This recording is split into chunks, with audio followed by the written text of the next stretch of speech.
Hello loves and welcome back to the channel. Today we're going to be talking about trickster spirits because my spirit said that we needed to talk about it on the channel, so we're going to be talking about that. That's the topic of the day. How to know if you've been working with a trickster spirit and how to go about, we're going to talk about a lot of things.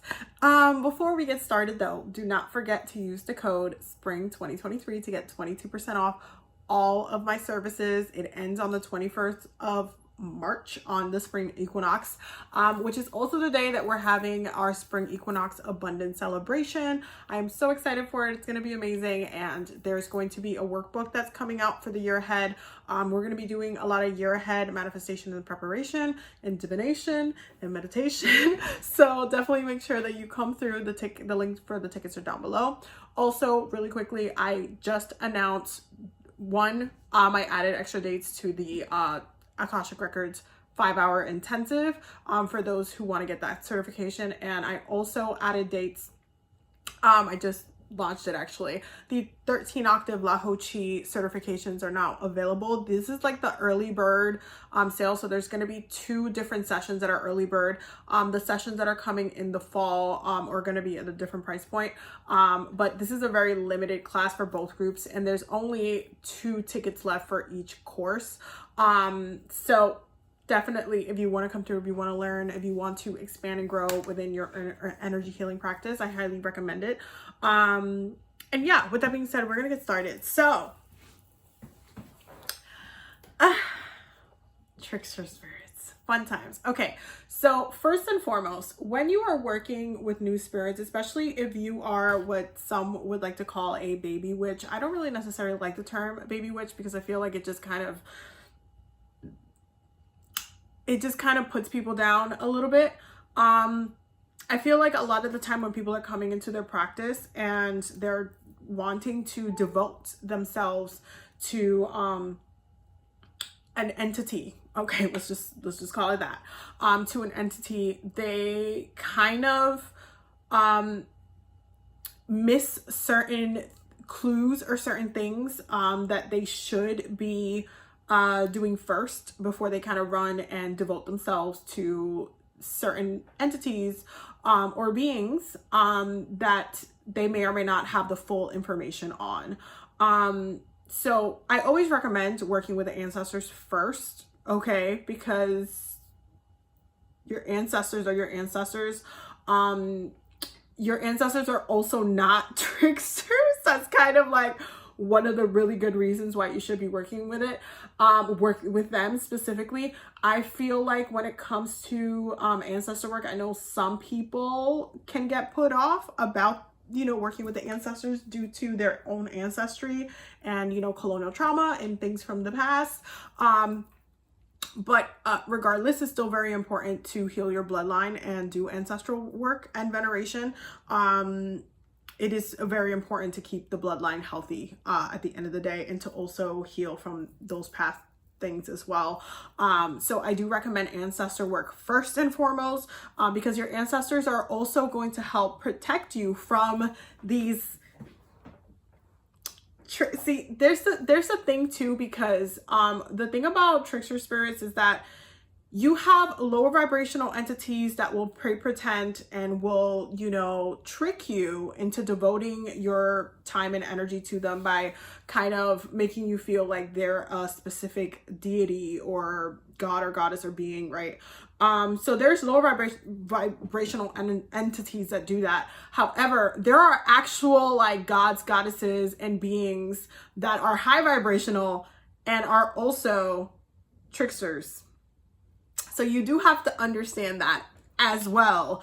There could also be that energy being passed down through your ancestors as well. You could have it in the family as well. Like there's different spirits that get passed down, and they're not all like sunshine and rainbows. Some of them are very like tricky. And so this is what I mean by it's better to start off with a solid foundation, working with your ancestors first, who will protect you from lower vibrational entities anyway.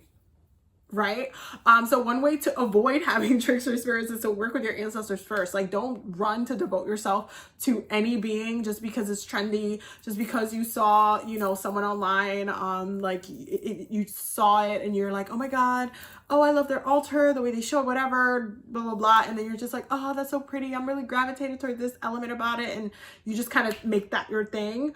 That can kind of get you in a little bit of heat. It's really important to, you know, lay the groundwork first for your practice and don't just jump in, you know, doing certain things. So ancestor work is definitely essential. One of the other things that I will say when it comes to your practice is that if you're feeling kind of a little bit like, I don't know, I kind of want to confirm if I do have a trickster or not, I would get a reading from someone else, not you, obviously, because if there's a trickster in your home that you have welcomed and devoted a whole space to, they're very comfortable there. So when you pull your cards, they can influence that as well. So I would get a reading from someone else, where they can pick up the energy but not be influenced by the trickster themselves, because they'll just be doing a general pull, and the person who is reading for you, their ancestors and guides are not going to have no effery come around and, you know, toxify their space. So I would say get a reading and confirmation from someone else that you are actively, you know, working, or this is their patron deity, or this is their patron, like if that is there. And if I were you, I would get it from someone who is like seasoned in being able to do those readings as well. So that's one. That's two. I recommend doing that to avoid tricksters. Okay, I think that is really important to, you know, make sure that you're checking with divination, but like not you if you're in that predicament. The next thing that I would do or recommend, okay, is the third thing, is to make sure that you do your studies. Like, you actually read up on who you think you are devoted to. You need to be very well educated about who you're devoting to and why you're devoting to them. Also recognize, and I cannot stress this enough, there's so many people out there who are straight up spiritually bypassing the fact that certain beings require initiation. Certain beings require a commitment to a religion. Certain beings require a whole entire different process to work with. And you may think that you're working with that being because you saw them in a dream. Okay. But if you welcome a trickster in your home, you don't think they're going to influence your dreams? Like, come on now. Let's just keep it 100%. You need to be doing your research, and you also need to not spiritually bypass the protocols that have been set in place by indigenous people, by people who from those cultures that have been practicing those cultures for like literally centuries, who know how to work with these beings and know the dedication that takes into working with these beings. Not just buying a statue at your local spiritual metaphysical shop and being like, oh yeah, I'm working with them now. There's protocols. Okay. Sometimes it requires an ancestral like connection to that culture. Sometimes it requires elders. Okay. Sometimes it requires a deeper initiation. There are certain spirit santo beings that you can work with in a devotional sense, where you are, you know, you have an altar for them, and they don't necessarily like work with you in a one-on-one like way. It's more like you are devoted to them, and you pray to them, and you hope and pray that they answer your prayers, or that they listen, and you're just in gratitude for their presence in your life. Whether it is like their story inspires you, whether it is that their being inspires you, something about what they stand for inspires you, what it is, but the connection itself can't go deeper than that devotional state. Okay, like if you wanted to go deeper, it would require initiation, right? So it's something that needs to not be spiritually bypassed, when it comes to understanding tricksters, because some of y'all think that y'all working with Kalima when y'all really not. Yeah. Some of y'all think that y'all working with certain entities, especially BIPOC, okay, when y'all really, really, really not though. And it's a lot to say, oh yes I am, but then I don't understand anything about the culture, the history, and anything. I just did a quick Google search and I am devoted for life to this. And so that's a really easy way to not only have and maintain trickster spirits, but to also have them drain your energy constantly, especially with your petition and wishes. Even when they allow certain things to, you know, manifest and go your way, they will also take a lot of things from you that didn't need to go in the first place. So you do have to be very, very careful of how you're devoting your time, whom you're devoting your time to, how educated you are on these spiritual beings. Okay, not running 10 steps ahead in your practice and throwing yourself into devotion to the first thing that you see or the first thing that gets romanticized to you, because a lot of the time spirituality, especially within like social media, a lot of it can seem very, very aesthetic to certain things. People romanticize it a lot, and a lot of it is like, oh, it looks great in a photo, it looks great in this video or whatnot, but is that how the actual practice looks like? Not really. So you got to keep in mind that some people are playing aesthetic witchcraft. Some people are doing things for clout. Some people are, you know, posting stuff to get a following, to do many different things. And so when you fall for the the lack of integrity kind of aesthetic, and you kind of think that you can just do whatever you want without consequences, the trickster spirits come through and be like, oh, here's the consequences. I'm just gonna leech on you until you notice. And they can leech on you for quite a long time. And so it's important to make sure that, again, you have a grounded practice. And the first line of defense, I cannot stress it enough, is your ancestors. Your ancestors are your army, are your spiritual army. That's the first line of defense. There ain't nothing getting past the ancestors if you work with them, okay? They ain't nothing getting past the ancestors on that realm. Like, you're not gonna be able to they're not gonna be able to get close to you in that way. Unless you're consenting to it, right? We talk about spiritual consent a lot on the channel.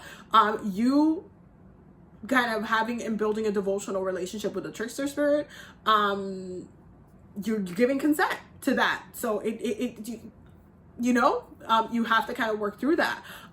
It's important to also understand that when you're working with different like high vibrational beings that are also tricksters, that are gods or deities and whatnot, you have to understand how they work. You can't just, there are certain tricksters spirits that are low vibrational that will mimic the behavior or the messages, or like when you're trying to like contact them on your own and stuff like that, and they will trick you into believing something or thinking something that is actively not even in alignment with them. So you have to know, you have to understand, especially if you're working with one of these gods or deities that is actually a trickster as well, right? Like they have, that's part of their path, right?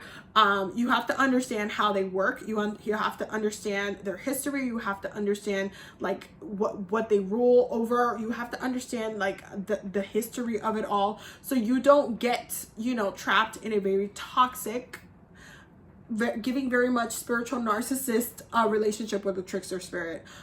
Be very, very careful. I've seen so many people fall for so much. Don't run in your practice. Okay, take your time, work with your ancestors first, work protection and healing first. I always recommend that first. If you're coming new into your spiritual journey, ancestors, protection work, healing. Absolutely the top three things that you should be working on. It'll literally take you so far, and you'll be able to feel a lot more grounded with your practice and not get caught up on some lower vibrational entities that are not the best for you. Do your research. Don't think that just because you bought a statue online or in a metaphysical store that is your patron, blah, blah, blah, blah, blah. Okay? Get a reading. Double check that. Make sure you do, you do your research, okay? Work with elders if possible. Work or, you know, study whatever it is that you are trying to devote yourself to for a long time before you completely dedicate yourself to it. It's really important not to just throw yourself into something that's not for you. And it's also important not to romanticize like the devotional parts of your practice with your relationship with different spirits in a way that you're like putting an illusion on yourself, and you're making yourself believe that you're having this devotional relationship with a god or whatever, and it ends up being like a whole nother entity who's like, yeah, I'm that god you're thinking about. Be very careful, y'all. There's a lot of different things and a lot of different energies and you can't trust everything. So be very careful, do your research, do your due diligence. And yeah, I hope that you guys enjoyed this, you know, rant from the ancestors, because they were the ones. It's literally 1 a.m. It's like 1:30 in the morning, and I'm making this video for you guys. You guys are gonna see it way later, but trust and believe, it's 1:30 in the morning right now. And they were like, you need to talk about this. So I don't know who needed to hear this, but here you go. I love you guys. Don't forget to subscribe. Definitely check out the Patreon down below. I will see y'all in the next video. Stay tuned for more, and yeah, have a wonderful day.